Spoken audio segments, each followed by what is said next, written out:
Most people don't know what's holding them back, but you do because you listen to me, Sam, your self-care guru and journal junkie. Welcome to Journal Entries, your safe place where you can tune in weekly to get tips, tricks, and journal prompts to uncover your feelings, gain clarity, and make your move. Hello, hello. I am back from, oh my gosh, it seemed like it's been forever, but it's really just been a 2-week hiatus from journal entries. I was on vacation last week, which was honestly so needed. It was just 5 days of pure relaxation and zero responsibilities. Responsibilities is something that I've actually been journaling a lot about. And just, oh my gosh, that's a whole other episode, which is actually not today's topic. But yeah, it was just really nice to get away for a little bit. And the week before that, if you follow me on social media, you know that I've been going through, I don't want to call it issues, struggles perhaps with Griffin ever since he came back from being with his dad in February. Sleep issues have just been a thing. And I made it 4 weeks with me really trying to get him back into a routine, sleeping in his own room, me being up. It really felt like I was a newborn, but single parenting newborn, a newborn. And I gave in, and now I'm co-sleeping, but co-sleeping also takes time to get into a routine. And like you guys, last night at the time of this recording, last night I put Griffin down in my bed and I said, okay, I'm going to go brush my teeth and I'll be right back in. And this was at like 8:30 p.m. because I've been going to bed around the same time as him. And he just kind of like drifted off on his own and like wasn't really needing me. And so I stayed out in the living room and I watched a TV show on my own, like a non-kid TV show. That's like a big deal. And that being a big deal just might show you what my life has been like recently. So anyways, with all of that being said, I have missed you. I am glad to be back today. And today I wanted to share with you Oprah's journal prompts, just a couple of them. My mom gave me Oprah's magazine, and this is something that is within those pages. And as I was reading more about her journal, it just struck me that clearly my life has been busy lately. I know your life has been busy lately. And life never really seems to get like simpler. Things don't really slow down. And even if there is like a big event that you're like prepping for, and then the event is over, something else fills that time, right? Somehow, like maybe it is even we just pick up a hobby or we start hanging out with friends again. Like we often fill our time when it's available, if it even is available. And I have found that there actually is a way to slow down without adding more activities to your plate. And what I mean by that is like go meditate for 20 minutes or go for a walk in the park, which means you need to go commute to a local park and do the whole activity. That's a whole thing that you have to do. My version of slowing down is to simply be more aware and intentional. Anyone can do this at any point throughout the day. I believe that the more aware you are about everything from your routine and your schedules to your feelings and your behaviors and patterns, you will feel a sense of control, but also trust in the uncontrollable. That's huge for me. And I do this through journaling. So you can use journaling to tap into so many different areas of your life to be more aware and intentional. Oprah came out with a journal, and this journal in particular is all about love and happiness. And so I'm going to open it up for you, not the actual journal, but just her magazine.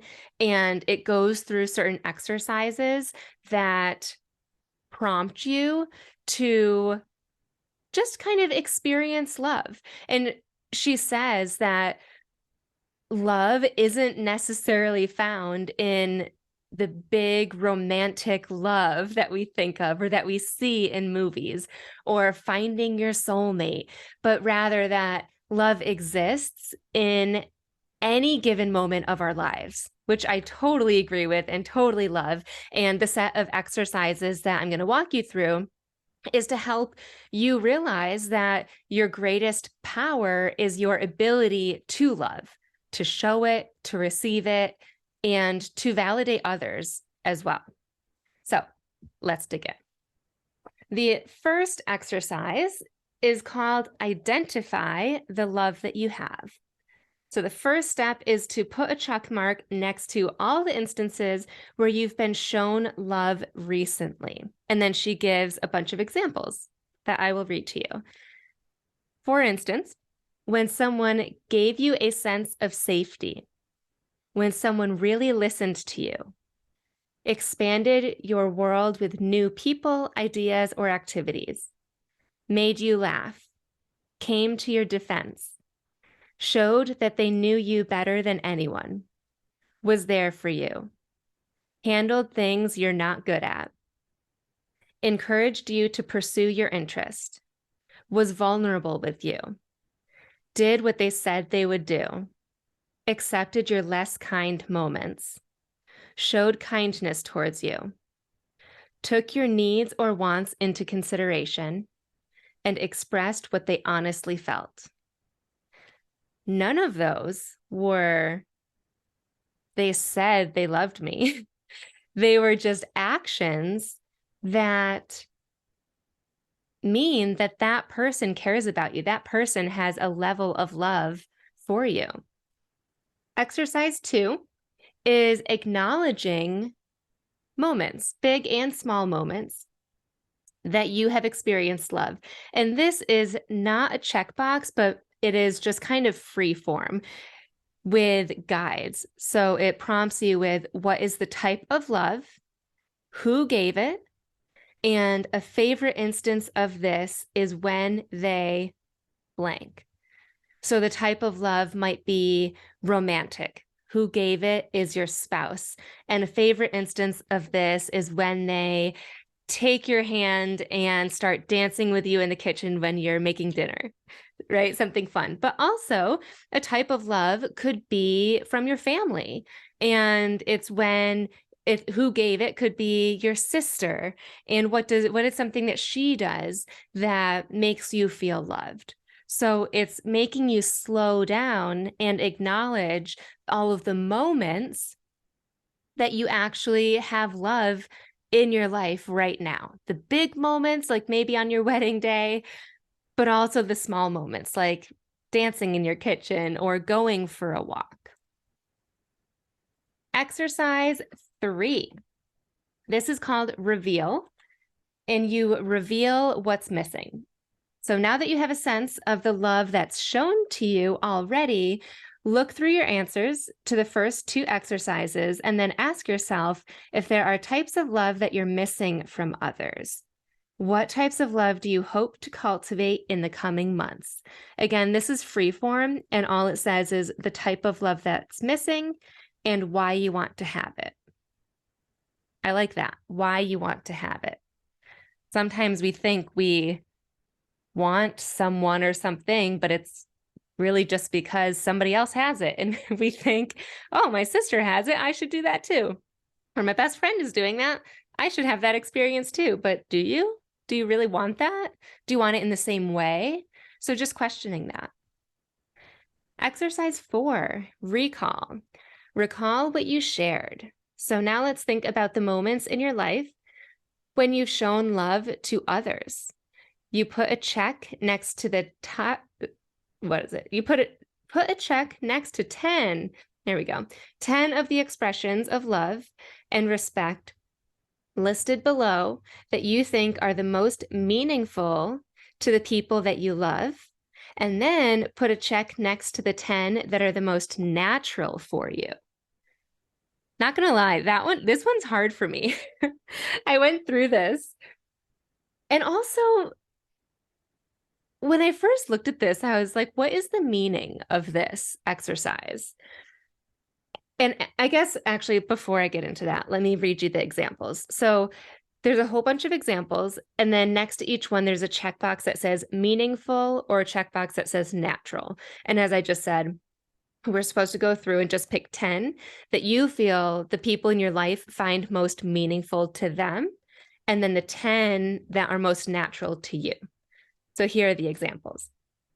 Listen without interrupting. Allow them their opinions. Courteously disagree. Tell them the truth. Apologize when you're wrong. Let them know if they've offended you. Celebrate their wins. Keep your word. Offer help when it seems appropriate. Give them room to learn from mistakes. Keep them in the loop/informed. Be patient/hold your temper. Validate their point of view and contributions. Keep their secrets. Show interest in their welfare and their lives. Promptly return their things in good order or replace them. Encourage and mentor. Try to understand and accept different perspectives. Bring an open mind to interactions. Be inclusive. Give praise freely. That is the list. And again, at first I thought, why are we doing this? But then I think there's a bunch of reasons why we're doing this. Being, it's important to take into consideration what those we love, what am I trying to say? Like what matters to them.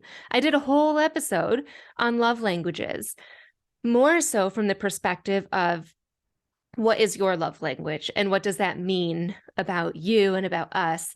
But the opposite is true too, that we need to be aware of those in our life who we love and what they prefer, how they feel love, and doing this activity of what is meaningful to them and what comes natural highlights when you put these checks and X's in the boxes, it's really clear of if you're aligned in that, if you're showing those in your life that they are loved in the way that they feel loved. And this is an assumption because we're not interviewing them, but also if it's completely off, right? If you feel like it's really meaningful to them to allow them their opinions, but you're naturally sharing yours, then it's just being mindful of that the next time that you are with them. So again, they can feel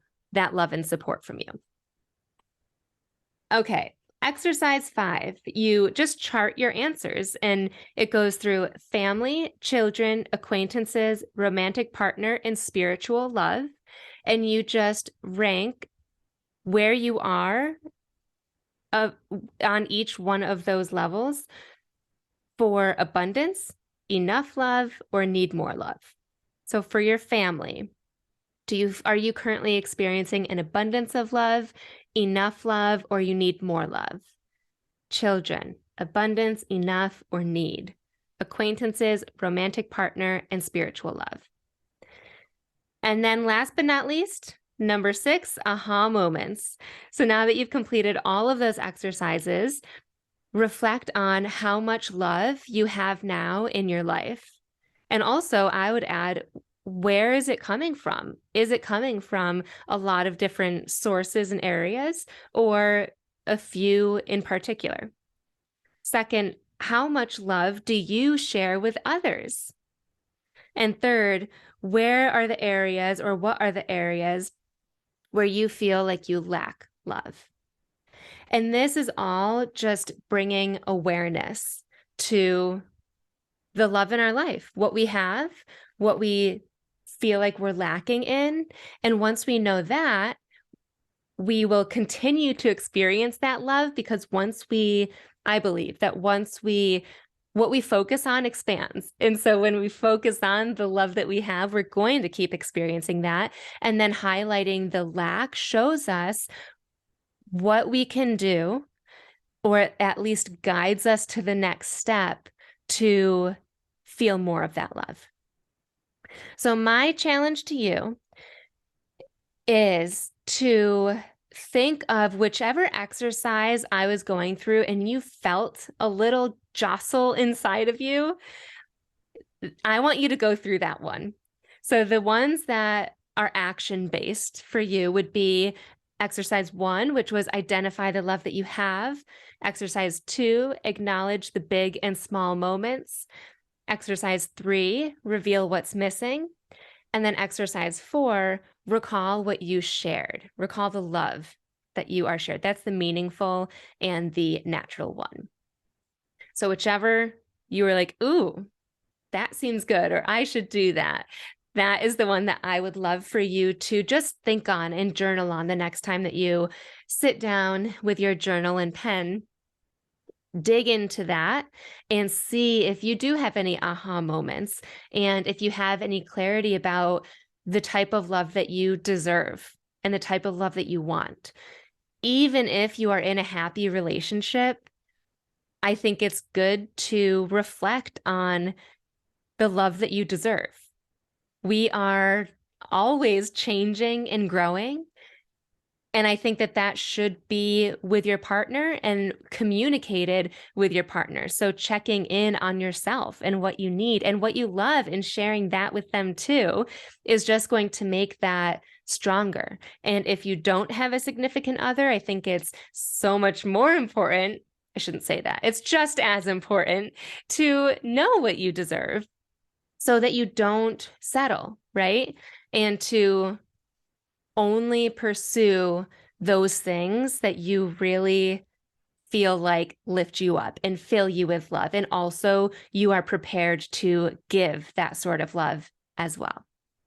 If you are interested in actually getting Oprah's journal, it is on Amazon. I did find a link for it, so I will put that in my show notes if you're interested. And I also did create my 5-day journal experiment, where I have a video of me every single day, actually 2 videos, where I give you clear direction on exactly, I guess, essentially how to journal, but why I ask the questions that I ask of myself, and how they actually help me uncover everything from emotions and feelings that lead to clarity, and the way that I question myself to get to a point where I can truly process any emotion, from joy, but also the ones that I love processing are the quote unquote more negative emotions like sadness, loneliness, frustration. And I give examples of how to do that so that you feel confident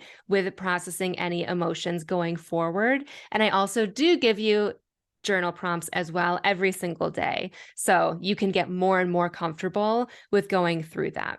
So if you're interested in that, I'll also put the link in my show notes, and you can DM me if you want a coupon code to take $5 off of that. But anyways, thank you so much for coming back and tuning in and listening to this week's episode, and I will see you next week. Thanks so much for tuning in to this week's journal entry. I love connecting with my listeners, so make sure you screenshot this episode and tag me on Instagram at samantha.s.says so I know you're listening. And don't forget to grab your free training and journal prompts at www.samanthapenkoff.com/podcast.